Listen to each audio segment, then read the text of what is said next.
movimiento militar para pidiendo el retorno a la constitucionalidad, ya que Juan Bosch asumiera de nuevo el poder. Ahí comenzó la gente a tirarse a la calle y comenzó todo el mundo a salir, 24 de abril de 1965.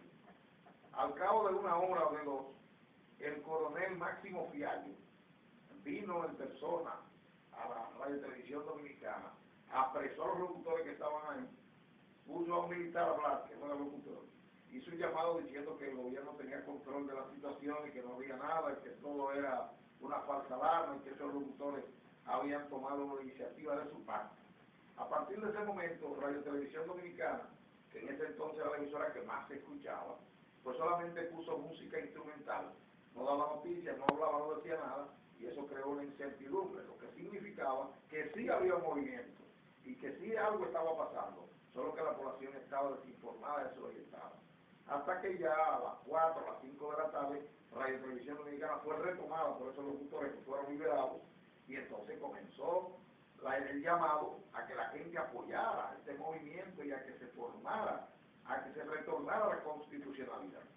Entonces el general Elías Wessing, jefe del Centro de Enseñanza de las Fuerzas Armadas CEPA, dijo que se oponía y que él no reconocía que en ese momento se había constituido un gobierno provisional, lo había hecho las autoridades del PRD, y encabezado por Rafael Molina Bello. Ese era el presidente, y se llevó al palacio, y él comenzó a avanzar decretos, destituyó a Wessing, a Pedro Benoit, que murió hace 2 semanas, a Ramiro Matos, esas gentes que... Está vivo. Sí, Ramiro Matos. Y entonces Wessing envió tanques de guerra a la cabeza del puente Duarte en la parte oeste, o sea, la parte donde está el ensanche Sama. Ahí formó un bloqueo y dijo que él no entregaba ni apoyaba el movimiento revolucionario que acababa de comenzar y que ese era un movimiento comunista. Inmediatamente Máximo Fiallo tomó los transmisores de una emisora en la parte este de la capital, se adueñó del transmisor, sacó la emisora al aire. Máximo Fiallo es técnico en electrónica, no sabe de eso, pues puso la emisora en el aire, puso una marcha y comenzó a decir: está ahí Radio San Isidro, estamos llamando a que la gente se integre a sus hogares y los militares vuelvan a sus cuarteles, porque ya los militares estaban en la calle y habían armado a muchos civiles. Los militares habían entregado armas de fuego. Cuando vieron que ellos ya no tenían comida ni combustible y ya no habían podido resistir el cruce del puente Juan Pablo Duarte, que de este lado estaba repleto de militares constitucionalistas y de gente que apoyaba la revolución, ya Wessing había hecho varias incursiones aéreas, había bombardeado la cabeza del puente, había bombardeado algunas zonas, bombardeó los transmisores de Radio Televisión Dominicana que están ubicados en la María Montes, próximo al Mercado Nuevo de la capital. Cuando logró bombardear los transmisores, sacó la emisora del aire. Entonces, a través de Radio San Isidro comenzó a llamar al embajador en ese tiempo de los Estados Unidos pidiendo la intervención de los norteamericanos, porque aquí había un movimiento comunista y que eso era peligroso. Por aquí inmediatamente, con la excusa de venir a salvar a los nacionales norteamericanos que viven en el país, desembarcaron 42.000 marines por el puerto de Jaya, formaron un cordón hasta el Hotel Embajador, luego ese cordón lo prolongaron hasta el puente Duarte, bajando por la Independencia, como dice Martín, y luego subieron en una de las calles hasta llegar a la Amado García. La Amado García era un tramo que existía donde hoy estaba el 27 de febrero. Ese tramo iba desde el puente Juan Pablo Duarte hasta más o menos la San Martín. Ese era la Amado García. Pues vinieron y por ahí hicieron un cordón, un corredor, todo para proteger a los nacionales norteamericanos que vivían en el país. Y con esa excusa dividieron la ciudad capital en dos, confinaron prácticamente a las constitucionalistas a la parte de la Amado García hacia abajo, hasta el Malecón, lo que es Ciudad Nueva, y el resto de la ciudad quedó bajo el control de lo que ellos llamaron Gobierno de Reconstrucción Nacional, encabezado por Antonio Barriga. Y ahí pasaron los días, hubo varios enfrentamientos, los constitucionalistas, de una forma heroica, enfrentaron a los marines, hubo fechas, en algún lugar, a la cabeza del puente, donde hoy está el puente de la bicicleta, por ahí estaban las instalaciones del sindicato de estibadores portuarios, OA. grandes enfrentamientos.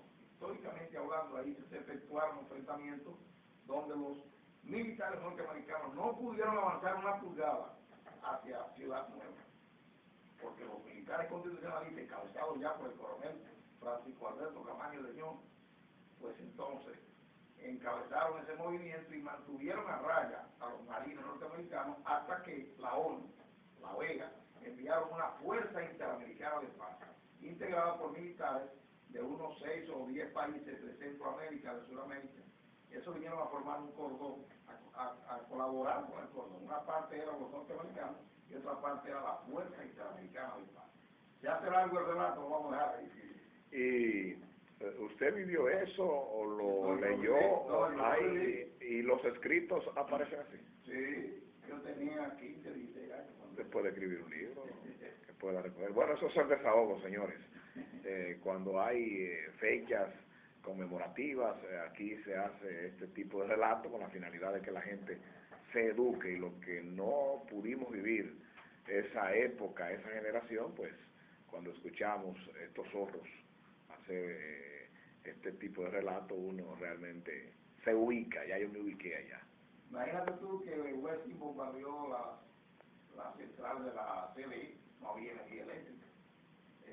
Bombardeó el palacio donde estaba Rafael Ureña. Rafael Ureña tuvo que salir huyendo, ahí porque entonces formaron el gobierno constitucional con Camaño de León, que operaba en el edificio Copelo. Wessing Chávez, que es el padre de... No, Wessing Chávez no, Wessing. Wessing y Wessing, el papá de Wessing el Chávez. papá de Wessing Chávez. Correcto. Para que la gente tenga una idea que hoy... Elías Wessing y Wessing. Que estuvo aquí en este fin de semana. Wessing Chávez, sí, hijo de Elías Wessing y Wessing. Para que la gente tenga una idea. La Junta Militar que encabezó Elías Wessing y Wessing la integraban Pedro Benoit, Ramiro Matos y Pipo de los Santos, Juan de los Santos Céspedes. Esa era la gente que encabezaron una supuesta Junta Militar para evitar, decían ellos, el brote comunista. Vamos a ver, buenas. Nacionalistas quedaron allá en la parte, en lo que es Ciudad Nueva más o menos, y no tenían muchas armas, y ellos inventaron, ellos agarraron un jeep y le ponían una cosa de metal, una protección de metal, y de ahí le montaban un cañón y formaban una especie de tanque de guerra, una cosa así, pero algo rústico hecho por ellos. Y así mantuvieron ellos todo el tiempo, porque ese cordón que pusieron los norteamericanos y luego vino la Fuerza Interamericana de Paz, se mantuvo y no entraron a Ciudad Nueva jamás. La gente visitaba Ciudad Nueva, tenía que pasar 70.000 chequeos. Hay una foto muy famosa de un norteamericano de un empujón a un ciudadano, y el ciudadano se cuadró, y esa foto la tomaron. Oye, esa foto ha dado el mundo. El tipo como se le veía la indignación, la furia. Oye, la indignación, ese tipo se encuadró y el marine agarró el fusil y el otro con las manos vacías, así, se le cuadró como que dice algo que tú quieras. Surgieron la frase de Gojón Yankee. La gente que no sabe inglés decía Gojón Yankee, se vete para tu casa, Yankee.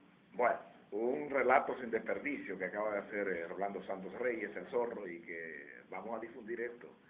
Esos cortos así son interesantes para difundir, que el mundo que nos sigue a través de las páginas y a través de los programas de televisión, los que nos escuchan, puedan entonces verlo a través de las páginas web y de la televisión. Sin desperdicio el relato aquí en el programa El Desahogo, la fecha del 24 de abril del 65. Bien, vamos a la pausa.